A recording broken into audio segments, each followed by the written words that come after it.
no matter whether they're playing basketball or playing golf or anything, we're trying to coach a human being, and we're trying to put together a great human being. And I think sometimes the golf stuff gets so locked up in that. There's some parents here right now that have older kids, and they at one point had that ignited fire and that passion for the game, and maybe it's waning a little bit. And in your experience, can passion be reignited? What's usually the reason? What can a parent right now that's trying to reignite that passion without turning the child off from the sport? What's your experience with that?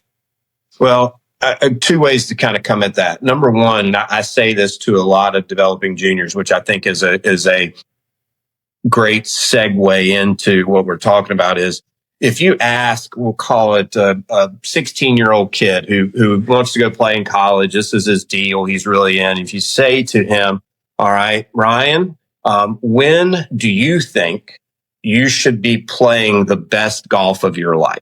At what age would you be when you're going to play the best golf you're ever going to play? If you asked me that when I was a young player, all right, I would have said probably around 32 to 36. Okay, because that's when Davis Love and Freddie Couples and Greg Norman and the guys that I grew up, Nick Price, the guys that I watched playing at the highest level, that's how old they were when they were doing it. Kind of gone away now. There's the hot young players on tour who are playing really great golf and winning major championships at a much younger age than my generation of watching players play. But if you can kind of frame it that way, they'll still say younger. Okay. So somebody will say 21. And I said, so you're going to peak as a junior in college. That's as good as you're ever going to be.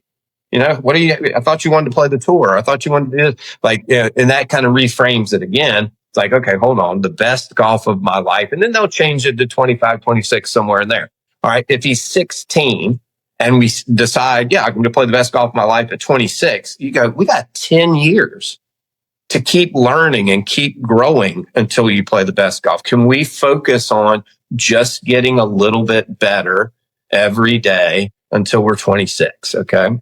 And once you reframe that again a little bit, it's like, oh, okay, I'm not as bad as I thought I was. Maybe I'm not as burned out as I thought I was. If they are truly burned out, which can happen, a lot of times it happens during a growth spurt, a puberty situation where there's stuff firing in their heads that has nothing to do with golf, and it's just things are going crazy. Okay. And they will settle down. As a coach, I ask parents about, hey, have you seen anything different in Ryan? He hadn't, he's grown, or he's been eating a lot or whatever like that. Then that's the last time you want to put any technical issues on Ryan as a golfer. I'm not going to do technical stuff. I'll tell you a quick story about a player that I've coached since he was 11. So he is a junior player at this point, kind of a late puberty kid. And he is not playing well. His granddad brings me to him. He's just not playing good. He's just not playing good. I watch him hit balls. There's nothing really technically going on. So the first time we work on it, we start working on, hey, let's just double check your setup and make sure your grip's good. Second time we work on it, okay, comes to see me. Hey, we need to let's work on tempo and rhythm today. Okay, boom. Third time he sees me. Hey, let's ball position. I really want you to start seeing shots. Keep that tempo good. I am buying time. Okay. Week later, he wins. He wins 3 of the next 5 junior events. And his granddad comes back and says, man, you're a genius. What'd you do? What'd you tell him? I said, I didn't do anything.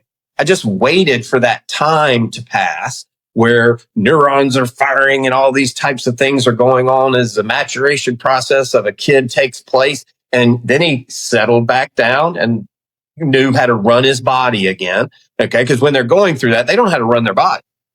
And they have to settle back in. And now, I'm comfortable running my body again as this new human being. And now I'm ready to go again. So you have to monitor that constantly with juniors because they are changing constantly. That's what growing up is all about. And so you're buying your time.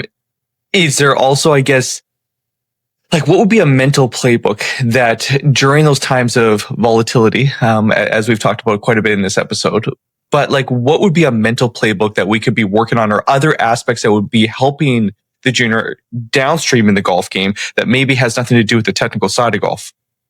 Well, it no matter whether they're playing basketball or playing golf or anything, we're trying to coach a human being.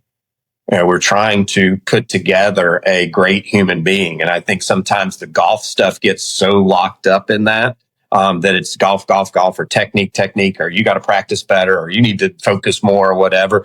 Why don't most of the skills of being a great human being are also the skills to be a great golfer. And I think if we took some of the lessons as parents that we'd like to instill in our children, it's okay to struggle. All right. Struggling is part of growing. Struggling is absolutely necessary for growth. So if we can reframe struggling, or I'm playing poorly, or I'm in a slump, as this is necessary. If we don't do this, we don't get better. It's how we handle that. I think that's a big part. We are in a society, in an age right now where we label a lot of things, okay? And we don't want any struggle. And struggle is absolutely necessary. And the minute we try to remove the struggle, we stunt the growth.